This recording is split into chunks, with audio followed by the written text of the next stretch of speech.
Halo, assalamualaikum warahmatullahi wabarakatuh. Selamat malam pemirsa Vkom Channel. Malam ini pemirsa di rumah akan ditemani oleh saya, Tasya, di podcast Meja Bual. Satu meja banyak cerita. Nah pemirsa, di malam yang spesial ini kita udah kedatangan tamu, yaitu Bang Coki. Halo, selamat malam Bang Coki. Malam Kak Tasya, ya sehat Kak? Alhamdulillah sehat. Bang Coki gimana kabarnya? Alhamdulillah sehat, alhamdulillah. Sehat luar biasa ya? Luar biasa. Makasih loh Bang udah nyempetin waktunya di tengah kesibukannya buat datang ke studio Vkom. Ya kita utamakan lah di Meja Bual nih kan, satu meja banyak cerita nih. Kita juga butuh teman cerita, jadi harus datang ke sini lah. Gitu iya, ya. betul. Oke, Bang Coki mungkin bisa cerita dulu nih sehari-hari kesibukannya ngapain? Sehari-hari kalau di jam kerja, saya kerja di Bank Bukopin. Oh, Bank Bukopin Tanjung Pinang. Bank Bukopin Tanjung Pinang. Sebagai AO bisnis lah. Kita masuknya di segmentasi bank garansi dan juga pembukaan giro. Oke. Di situ. Tadi kita udah cerita-cerita ternyata Bang Coki ini latar belakangnya adalah hukum. Latar belakangnya hukum, betul. Terus ternyata kerjanya bisa ke perbankan. Itu perbankan. Gimana ceritanya, Bang? Ternyata mungkin ini ya, udah passion kita yang suka ketemu banyak orang. Jadi di bank pun awalnya kita bagian legal.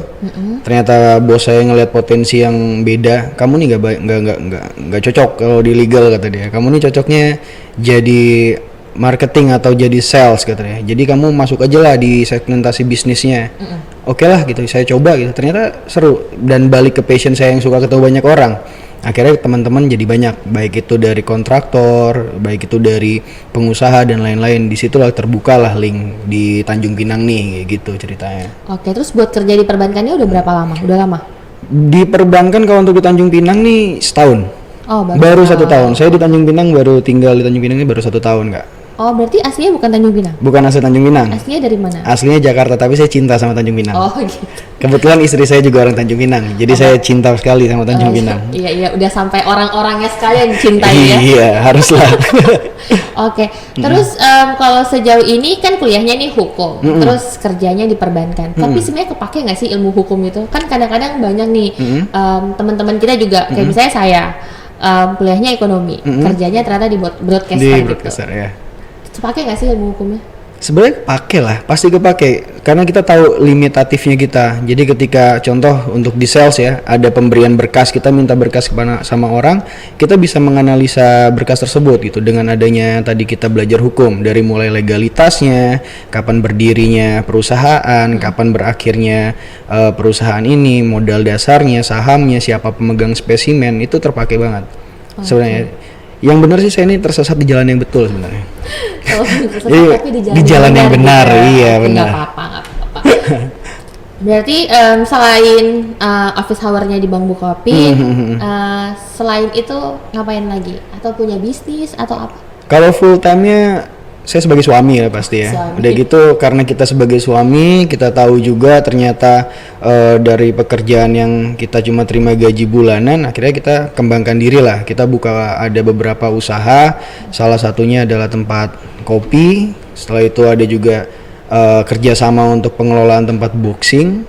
Udah gitu ada pengelolaan lahannya juga karena kita nanti ke depannya di depan ruko itu akan kita taruh kontainer-kontainer yang dimana orang-orang bisa sewa kontainer itu harian. Jadi kita buka lapangan pekerjaan juga buat orang-orang gitu. Oke, kalau gitu kita bahas satu-satu dulu. Boleh. Jadi tadi itu buka apa? Coffee shop atau apa? Sebenarnya kopinya lebih ke tradisional kopi ya, yang kita nggak pakai mesin green atau mesin apa. Kita kopinya kopi kayak di warkop, kopi biasa. Dan itu rata-rata kita juga pakai produknya langsung produk di Tanjung Pinang. Di sini kan ada kopi yang terkenal banget, kita pakai kopi itu. Berarti menggunakan produk lokal ya? Produk lokal pastinya. Setelah itu kita juga kadang pakai kopi dari Jambi ataupun dikirim dari Kalimantan juga ada. Kita coba-coba lah. Cuman yang paling cocok di lidah Tanjung Pinang ya adalah kopi Tanjung Pinang. Nah, dan itu lumayan lah, oke lah. Dari harganya nggak terlalu mahal dan kita jualnya pun di bawah rata-rata lah, kayak gitu. Mungkin bisa di-mention dulu ke pemirsa di rumah di mana kedai kopinya? Kedai kopi saya ada 2, di Anjung Cahaya 1, di Batu 5 atas 1 di Turunan Polres, itu namanya Kios Inspirasi. Di ruko yang di lantai 2-nya ada tempat boxing juga, namanya West Wolf Academy. Jadi bisa datang di situ. Persis sebelahnya Anamora Coffee. Anamora yang tempat jualan alat-alat polisi itu. Oh, oke. Di depannya Disduk Capil. Nah, di situ tempatnya. Oke, jadi kan pemirsa di rumah kalau lewat bisa singgah, Betul, bisa mampir. bisa ngopi bareng-bareng. Selain kopi juga di situ ada makan juga. Oh, Ada Rice Box Indonesia. Rice Box Indonesia. Yes, Rice Box Indonesia itu Chicken Rock Indonesia. Di packagingnya Rice Box, nasi ayam ada di situ. Di situ ada kita kolaborasi juga sama teman-teman yang mau jualan, ya lah, nggak apa-apa jualannya di sana. Gitu. Oke. Terus kenapa namanya kelas Inspirasi. Inspirasi. Kios itu kan rata-rata kalau kita lihat bukan seperti kafe dan bukan seperti warkop. Kios just kios gitu. Yeah. Dan inspirasinya dari hal yang kecil. Insya Allah kita bisa menginspirasi orang-orang dan berharap ke depannya orang-orang terinspirasi dari hal yang kita buat dan dia bisa membuat hal itu gitu. Bahkan lebih kalau bisa. Ya, semoga ya. Semoga aja. Amin, amin. Oke, terus tadi kalau di bawah ada kedai kopi, di atasnya ada tempat boxing. Tempat boxing, betul. Oke. Udah lama tempat boxingnya di Tanjung Pinang? Itu juga jalannya baru setahun juga. Oh, baru 1 tahun. Itu namanya Westwolf Academy. Ada teman-teman kita dari organisasi yang memang dia suka di bidang itu, kita buatkan sarana prasarananya. Langsung kamu jadi pelatihnya di sana, kamu latihan dulu di sana. Setelah itu kita bikin, ya udah kamu ngelatih di situ. Alhamdulillah sih sekarang lumayan rame. Oke, berarti kita kalau mau latihan di situ itu gimana? Bayar Iya. per bulan gitu atau per pertemuan? Jadi saya juga kebetulan ketua di Sapma Pemuda Pancasila. Di bidang olahraganya juga kita tadi ngambil di boxing. Jadi kita buat ada kelas program untuk anak-anak sekolah nih. Boleh sekolah-sekolah di Tanjung Pinang nih dari satu sekolah SMA atau SMP mengirimkan satu orangnya untuk kita didik di bidang olahraga tersebut. Free. Oke. Itu ada di dalam program kerja saya gitu ke depannya. Tapi untuk orang yang umum boleh datang, dia bisa memilih nih untuk mau di keatletan kah apa cuma sebagai hobi. Kalau seandainya sebagai hobi, ada paket-paket yang dari 8 kali pertemuan, 10 kali sampai 12 kali dalam 1 bulan dan untuk harga bersaing sih. Bersaing ya. Bersaing. Berarti boleh dong kalau misalnya pemirsa di rumah yang mau daftarin anaknya atau Bisa. mungkin temennya ke situ ya. Bisa langsung di follow Instagramnya di Westwolf Academy. Oke. Terus kalau Bang Coki sendiri ikutan main boxing? Dulu saya di Surabaya, kebetulan kuliah di Surabaya. Di sana diracunin lah sama teman kan. Diracunin, kita bilangnya diracunin. Kita diracunin, 3 tahun saya latihan dan tambahan 4 tahun kemudian saya jadi ngelatih. Oh, berarti ini racunnya bermanfaat ya? Bermanfaat. Ini adalah hobi yang menguntungkan sebenarnya. Kenapa menguntungkan? Karena kita bisa buka kelas-kelas yang kita jadi jasa kepelatihan. Dan lumayan waktu di Surabaya banyak yang private dari mulai anak sekolah, keluarga ataupun teman-teman dekat. Berarti jadi PT gitu ya? Ya, Oh, kayak gitu. Oke. Terus kalau misalnya sejauh ini nih, gimana sih cara ngajakin? Kan kayak kalau orang tuh kayak misalnya aku nih ya ngeliat orang main boxing tuh kayak serem dia tumbuk-tumbuk gitu kayak pukul sana pukul sini. Sejauh ini ada cedera Bang? Alhamdulillah cedera banyak. Oh iya. dari mulai dulu di Surabaya ya, kayak lengan sebelah kiri ini pernah lepas. Oh, terus lepas. Hidung nih sampai sekarang nih bengkok. Jadi kalau diginiin langsung habis.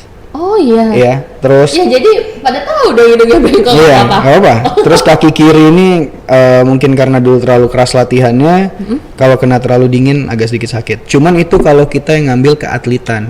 Oh gitu. Yang dimana kita dulu ada namanya atlet siap gerak. Jadi kapanpun dibutuhkan untuk tanding kita harus siap. Dalam waktu jangka anggap 2 minggu kita harus persiapan 2 minggu. Dulu badan nggak seperti ini. Dulu badan di kelas 70 sampai 75 kg kita main di situ. Itu wushu. Beda sama boxing. Oh oke. Wushu itu jadi kita makanya kenapa lepas tangan karena ada banting juga. Dibanting juga. Nah setelah itu akhirnya berhenti setelah 3 tahun kita jadi pelatih. Oke. Berarti kalau misalnya kita terjun ke dunia boxing terus juga khususnya kayak keatletan gitu, kita emang harus siap dengan segala konsekuensinya ya kayak cedera dan lain-lain gitu. Pastinya karena yang dicari kan prestasi. Oke. Gitu. Kadang-kadang kan ada orang yang dia ngebet banget, gue pengen banyak banget piala nih, gue pengen banyak banget piagam, sertifikat biar nanti kerja lebih gampang. Ya itu salah satunya kita bisa menyalurkan itu gitu. Untuk kawan-kawan yang mau keatletan boleh. Tapi waktu itu kita dibinanya sama Dispora ya, di Surabaya ya, dan KONI juga pastinya. Nah itu dia, untuk di sini kita masih belum tahu nih ke depannya. Tapi selama ini kita berhubungan baik dengan Dispora Kota Tanjung Pinang, sama kepala Disporanya juga, sama bidang keorganisasian kepemudaannya juga iya gitu. Jadi kita tersalurkan lah, alhamdulillah untuk pemerintah dukung support di Westwolf Academy gitu. Oke, terus menurut Bang Coki kalau mungkin kan punya banyak pengalaman nih boxing di Surabaya, terus melihat di Tanjung Pinang gimana sih menurut teh? Jadi gini, di Surabaya itu boxingnya tuh dibawa ke lifestyle. Jadi dari mulai dia makan, dari mulai dia bergaul di luar, jadi terbawa gitu. Sebenarnya boxing bukan buat yang kayak harus jago-jagoan, karena semakin dia lama di dunia olahraga seperti tadi itu body contact, malah dia lebih bisa mengatur emosi. Kenapa gitu? Karena emosinya udah dihabisin di tempat latihan. Oke. Pas keluar Energinya dia juga udah habis ya? energi udah habis, jadi lebih terkontrol dari Lebih emosi, slow gitu lebih ya? slow, lebih cooling Oke. down dan nggak terpancing gitu. Nah mungkin kalau di sini itulah tugas kita sebagai kita punya camp. Kita harus tunjukkan kalau satu boxing tuh nggak kotor, maksudnya kita tuh bersih. Biasanya kan ada orang yang tempat boxingnya terlalu gimana gitu, tempat kita rapi, alhamdulillah rapi.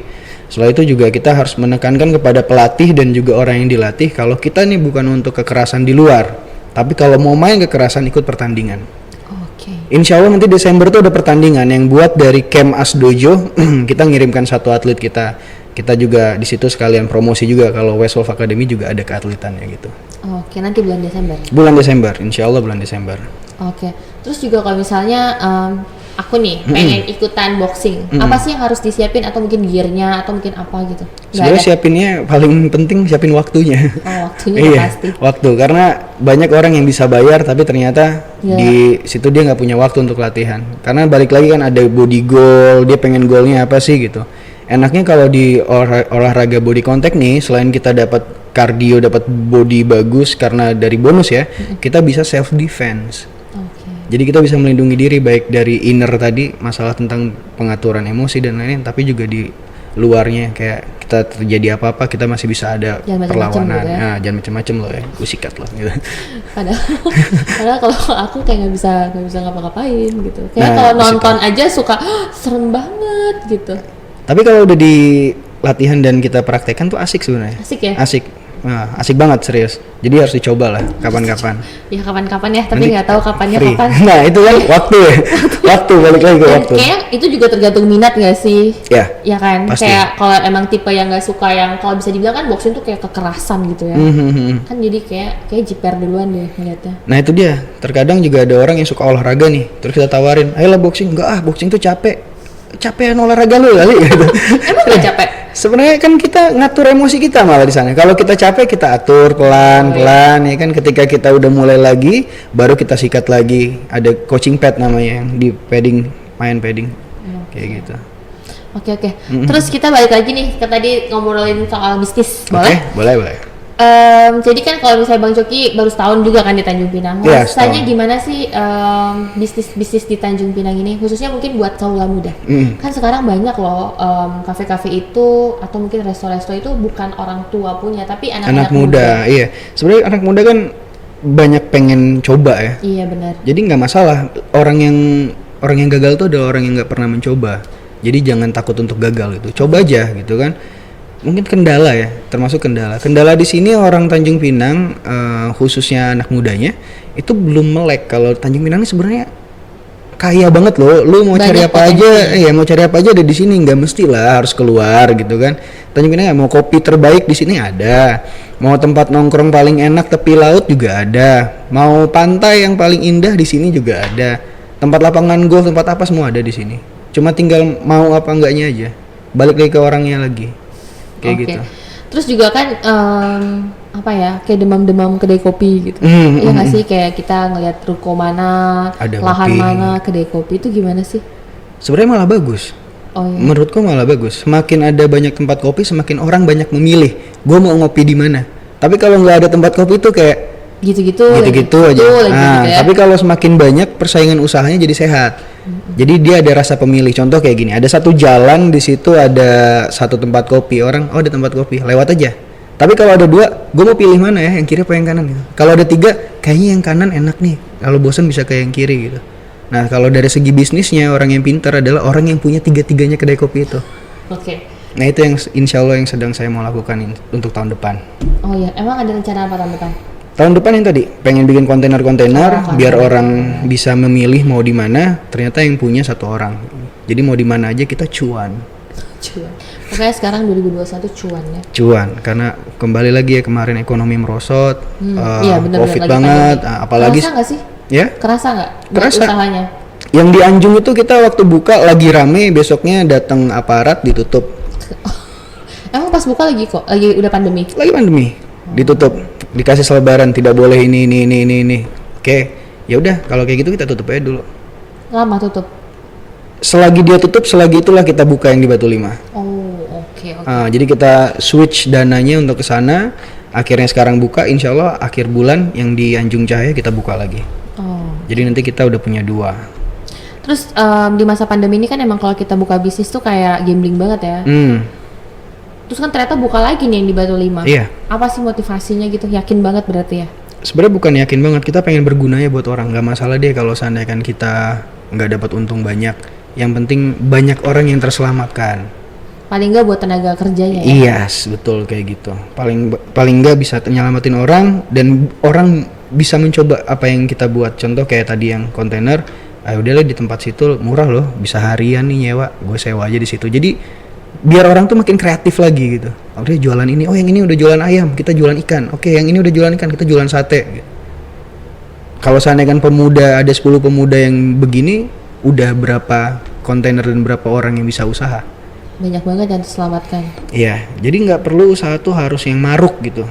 Apapun itu untungnya untuk kita, tapi berguna juga untuk orang. Itu lebih enak. Oke, terus apa nih triknya berbisnis di saat pandemi? Triknya banyakin temen. Banyakin teman. Iya. Oh ya, terus gimana cara banyakin teman? Banyak interaksi. Banyak interaksi. Dari sales tadi yang awal, disitulah kita banyak berteman sama orang. Kebetulan juga kenal sama Bapak Francis, kenal sama beberapa orang juga yang benar-benar dia influencernya pengusaha lah di Tanjung Pinang nih. Kita harus kenal dan kita nggak boleh malu untuk mencoba berkenalan sama mereka. Dan orang-orang sini ramah kok. Ramah ya? Ramah kok, iya. Nggak pelit ilmu juga ya? Nggak pelit ilmu, tapi paling sering diomongin aja di belakang. Oh iya? Iya. Jangan gitu dong, ntar seolah-olah semua orang Tanjung Pinang Enggak semua orang, saya bilang kan cuman ada aja. Oh, ada aja. Biasa tuh, Iya. omongan-omongan itu yang memotivasi kita kan Benar, sebenarnya. makanya saya bilang kayak gini, mungkin di sini 30% orang mungkin nggak suka gitu sama saya, tapi saya 100% juga nggak peduli. Oh ya? Insya Allah nggak peduli. Gimana caranya buat nggak peduli sama orang yang nggak suka sama kita? Ya udah, biarin aja kan. Biarin Nggak aja. suka itu adalah cinta yang berlebih aja dengan cara yang beda kan. Iya benar sih, kita juga nggak bisa nutup mulut semua orang gitu ya, tapi kita bisa nutup telinga kita sendiri. Ya, yang penting kita lakuin aja, just do it day by day aja, hal yang terbaik gitu. Ya, do the best. Do the best pastinya. Oke, terus tadi kita pengen ngebahas juga nih tentang HIPMI ya. HIPMI. HIPMI. Kan kayak udah banyak banget dong pengusaha pemuda-pemuda di Tanjung Pinang gitu. Iya, benar. Gimana sih caranya buat bisa masuk organisasi HIPMI? Apa kalau misalnya aku harus punya usaha dulu, terus harus punya usaha yang seperti apa gitu? Nah, kebetulan kan saya di organisasi HIPMI sebagai anggota aja. Mungkin lebih tepatnya kalau coba langsung DM di Instagramnya HIPMI Tanjung Pinang. Di dalamnya orang-orang berkualitas semua dengan punya visi misi yang bagus. Udah gitu inovasi kreasinya juga bagus-bagus, dari mulai makanan sampai ada yang dia pembangunan rumah dan lain-lain. Disitulah coba. Karena kapan lagi kita mencoba gitu? Selagi ada wadahnya dan orang-orangnya tuh yang orang-orang terbaik dan orang-orang pilihan. Jadi coba aja gitu, nggak usah takut, langsung DM aja Instagramnya. Gimana sih caranya gue mau daftar gitu? Oke, terus kalau misalnya dia belum punya usaha, terus pengen punya usaha, mungkin pengen ngikut contohnya Bang Coki nih, punya usaha ini, usaha itu. Apa sih Bang yang harus disiapin? Yang pertama dana ya, selain dana ya, tempat lah. Tempat. Kalau belum juga sekarang banyak orang bisnis online gitu. Nah, bisa juga di segi online kan, segi online tadi dia harus nyetok barang kan. Nah, mungkin nanti kalau ada waktu bisa di DM Instagramnya, setelah itu langsung coba diskusi di sana, kapan ada waktu ketemu lah. Karena lebih enak kalau ngomongin masalah di situ face to face kayak. Karena bisa kita arahin juga, kayak kamu bagus ke sini, kamu bagus gini, karena ilmu yang paling bermanfaat tuh katanya kan pengalaman. Tapi yang lebih tepatnya pengalaman orang lain. Bukan pengalaman diri sendiri. Gak usah, karena kalau pengalaman diri sendiri kita ngerasain sakit kan. Iya. Tapi kalau orang lain udah ngasih tahu ini kayak gini sakit loh, ini kayak sakit loh gitu. Jadi pengalaman orang lain aja. Oke. Terus sekarang ini kan apa ya, nyari uang nggak harus kerja di kantoran, nyari uang juga bisa pakai handphone gitu. Ya. Seberapa jauh sih Bang ngerasa efek dari jualan online gitu misalnya? Sebenarnya kalau saya pribadi jual online tuh udah lama ya. Di zaman waktu kuliah itu kita masukin jualan motor saya itu di online. Ada aplikasinya kan, aplikasi untuk jual beli lah. Kita jual di sana. Cuman kan itu regionalnya cuma di lokal aja, Surabaya aja. Karena kalau untuk kendaraan kan kita harus ada antar, Oh iya. ataupun orangnya yang datang. Nah untuk yang global yang sampai bisa ke seluruh Indonesia mungkin kayak harus juga dia ada koordinasi atau komunikasi sama pihak dari reseller ataupun yang jasa pengiriman. Ekspedisi karena harus tanya juga harga kirimnya berapa atau ini berapa. Jadi ketika kita salurkan kita tahu keuntungan kita. Cuman saya pribadi memang belum bisa jawab terlalu jauh masalah tentang online karena saya nggak ada di bidang jualan online di situ. Oke, tapi kalau misalnya kedai kopi selama ini bisa ini, maksudnya udah daftar ke aplikasi e-commerce gitu? Kita belum, kita cuma promonya lewat Instagram aja. Kita bisa free antar. Jadi dia boleh ada kurir. Iya, kurirnya dari kita sendiri. Oh iya, makanya sekarang banyak banget kan orang yang buka usaha tapi punya kurir sendiri. Kurir sendiri itu bagus tuh kayak gitu. Jadi manfaatin banyak orang dan berguna buat orang tuh enak. Iya ya. Insya Allah kita didoain dan kita sukses lah ke depannya. Iya, amin. Terus tadi ngobrolin soal jual beli motor. Jadi hobi juga jangan-jangan di motor. Kebetulan saya hobi motor tuh dari SD. Dari SD udah main motor. Dari SD mama saya udah beliin motor. Oh, berarti ini legal ya? Legal, nggak legal waktu itu nggak legal. Legal dari orang tua. Dari orang banyak tua. yang curi-curi main motor nggak ketahuan orang tua. Hebatnya waktu itu orang tua saya beliin saya motor itu nggak boleh saya pakai. Terus ngapain dibeliin? Dan orang tua saya juga nggak bisa pakai motor. Oke, terus ngapain punya motor? Dipajang aja di rumah. Makanya waktu orang tua saya pergi luar kota itu saya sering pakai motor. Diam-diam dong. Diam-diam. Akhirnya pernah jari kelingking ini bengkok gara-gara jatuh naik motor. Setelah itu motornya langsung dijual semua. Itu akibat kualat. Kualat. Nah setelah itu baru saya mikir kayaknya gue emang hobi dari motor gitu. Dari mulai SD, SMP tuh udah suka motor. Kita custom motor, modifikasi motor. Sampai berjalan waktu sampai kuliah. Akhirnya ada motor idaman yang saya idam-idamkan dari SMP, baru bisa kebeli itu pas kuliah. Motor apa? Motor KZ 200 keluaran Kawasaki tahun 73 kalau nggak salah. Oke. Berarti kalau naik motor itu cewek-cewek udah langsung tweet gitu ya? Malah cewek-cewek yang enggak juga, karena kita duduknya sendiri kan, motornya keadaannya. Ya kan, tapi keren. Nah itu keren kan, pandangan orang beda. Oh, iya. Kalau pandangan saya naik itu udah paling keren. Tapi kalau orang lain bilang, berisik banget tuh motor itu. Karena knalpotnya brong kan. Polusi udara berarti. Itu dah, kayak gitulah modelnya. Oke, berarti itu wishlist udah dapat. Sekarang ada lagi wishlistnya motor? Ada. Udah dapat juga? Udah. Oh, udah juga. Motor apa? Harley Davidson. Oh, keren. Dyna tahun 94. Ada Honda Street 400cc V-twin sama Vespa Excel tahun 97. Vespa Excel yang zaman dulu itu. Zaman dulu ya. Kenapa sih banyak banget kan di Tanjung Pinang juga ada kan komunitas Vespa Excel gitu? Ada, namanya komunitas Vespa Pinang apa itu, kebetulan kawan-kawan semua dalamnya dan orang-orangnya the best juga. Oh iya. Iya. Kan sekarang juga ada Vespa model-model baru. Kenapa milihnya Vespa Excel zaman dulu gitu? Gimana ya? Soalnya balik lagi, itu kan adalah segmentasi hobi kan. Kadang-kadang hobi itu kan ada yang menyusahkan juga, menyusahkan diri sendiri kan. Kalau Vespa terkenalnya kayak mogok nih gitu. Iya, Enggak juga. Tergantung kita pakainya aja. Ada peribahasa alon-alon asal kelakon, naik Vespa 2 tak tuh, alon-alon asal kelakon. Kayaknya aku dulu pakai Vespa tuh zaman masih kecil, papaku punya gitu. Nah, Vespa. dulu juga sama ceritanya kenapa saya suka Vespa, karena waktu saya TK itu saya dianterin sama om saya ke sekolah itu naik Vespa, dan Vespanya Vespa Excel. Iya. Makanya saya pengen banget Vespa Excel dan akhirnya jadilah sekarang punya di sini. Alhamdulillah ya. Alhamdulillah. Vespa Excel tuh yang kalau kaki kita betisnya kena bodinya tuh panas gitu kan ya? Enggak dong, enggak. Kan bodinya besi semua dan nggak ada yang panas tertutup kan. Kecuali kalau kap belakangnya dibuka, nah baru. Saya Vespa main dari 2019. Saya punya 14 Vespa. 14 Vespa di Tanjung Pinang? Waktu itu di Makassar, karena saya pindah-pindah. Oh, pindah-pindah. Di Makassar pertama karena di sana harga murah, saya beli, saya jadiin, ditawar, saya jual, dapat untung. Akhirnya beli terus sampai 14 kali. Sekarang mana Vespanya? Tinggal sisa 1, itu Excel itu aja. Dari 14 tinggal 1. Iya, yang terakhir saya jual di 2020 itu yang di Jakarta ada namanya Bajaj Super, itu full orisinil, itu saya jual karena waktu itu ada hal yang saya butuhkan yang lebih penting dibandingkan hobi, kayak gitu. Oke.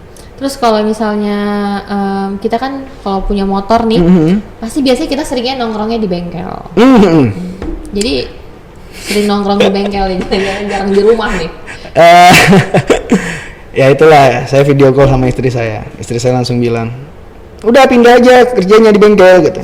Itu modalnya untuk tukang bengkel gitu, bikin di situ ruko gitu. Ini istrinya kalau dengar di rumah gimana ya? Aduh, diomongin. Istri saya di sini padahal ada di sini nonton ya. Kenapa sih cowok-cowok suka banget duduk di bengkel? Sebenarnya bukan duduk di bengkelnya, yang dicari adalah ngobrolnya. Ngobrol sama orang bengkel? Ngobrol sama orang, sebenarnya bukan sama orang bengkel aja. Sama teman-teman yang sama lain? teman-teman yang lain juga. Kadang-kadang malah kita yang panggil teman-teman ke bengkel. Soalnya aku punya abang juga hobi banget ke bengkel. Ya mungkin yang Custom ini, custom Yes, itu, itulah. ganti ini, ganti itu. karena cowok tuh emang ini ya, identik sama hal-hal yang kayak gitu, kayak Maskulin gitu. maskulin atau kayak oli-oli gitu, gimana ya, kayak ya suka aja. Kebetulan bengkelnya di sini Tanjung Pinang nih ada di Batu 7 di Pinang Merah tuh Reno Custom. Jadi saya setiap sore nongkrong di situ, mantengin motor saya lagi dioprek-oprek, udah gitu ngobrol sama orang di situ karena kan dia juga udah lama kan di Tanjung Pinang, otomatis untuk saya pribadi mencari tahu karakter-karakter orang sini ya dengan cara ngobrol sama orang sini. Oh iya, benar-benar. Dari situlah tahu harus gimana membawa diri, apalagi kan saya baru di sini 1 tahun di sini, baru sudah jadi ketua organisasi, udah gitu ada usaha juga, ikut juga di asosiasi pariwisata juga, banyak sekali. Tapi ya itulah yang bisa mawas diri untuk diri saya adalah ketika saya ngobrol dan sharing sama orang, saya harus gimana. Oke. Terus kalau tadi cerita soal Reno Custom itu gimana? Jadi saya kenal sama dia tahun lalu, saya pengen banget satu motor. Udah gitu akhirnya di situ bisa untuk garap motor yang saya mau, mewujudkan impian lah, pengen punya motor chopper dengan mesin fit twin, dia punya motornya. Jadi ya udah, saya beli motornya, digarapnya sama dia, dan akhirnya selama proses 7 bulan. 7 bulan 7 ngerakit bulan. motor. Karena dari mesin aja. Oh, yes. Jadi saya nggak, jadi ada, itulah saya sering bilang sama teman saya, nggak perlu bingung kalau lu mau satu hal yang lu mau gitu, lu bisa kok bikin. Tandanya segala sesuatu tuh bisa kita bikin.